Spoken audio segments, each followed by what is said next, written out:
તો આ છે રાજકોટની લેડી ડોન, જેનાથી રાજકોટ થરથર કાંપતું હતું.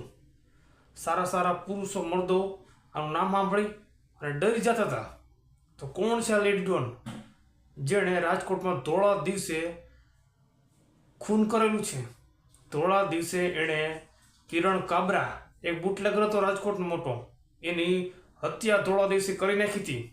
અને આ લેડી ડોને એક મોબાઈલની દુકાનમાં ધોળા દિવસે 5 રાઉન્ડ ફાયરિંગ કર્યા હતા. એટલે ધડાકા કર્યા હતા રાજકોટમાં.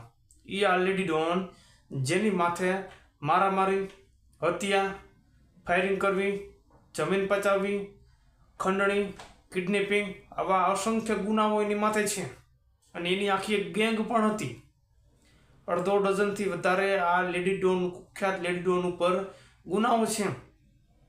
અને આ લેડી ડોને અમરેલીના એસપી અને ત્યાંના ઇન્સ્પેક્ટરને ચેલેન્જ પણ આપેલી હતી. આ લેડી ડોન રાજકોટમાં બહુ મોટું નામ છે આનું.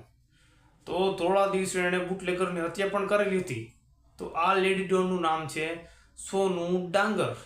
તમે ફોટામાં જોઈ શકો છો.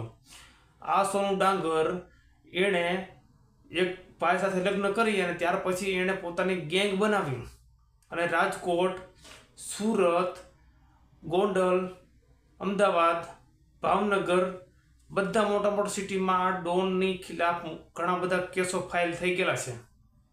અને અમરેલી પોલીસે આ રાજકોટની લેડી ડોનની ખિલાફ 21,000 પાનાની ચાર્જશીટ ફાઇલ કરી હતી. તો આ લેડી ડોનને તમે ઓળખતા હતા કે નહોતા ઓળખતા, કમેન્ટ કરજો. આ લેડી ડોને રાજકોટમાં ધોળા દિવસે ભડાકા પણ કરેલા છે. તો આ ઘણા વર્ષો પહેલાંની વાત છે. અત્યારે તો આ લેડી ડોન પાછા હેઠળ જેલમાં બંધ છે. તો તમે કમેન્ટ કરજો, આને તમે ઓળખતા હતા કે નહોતા ઓળખતા.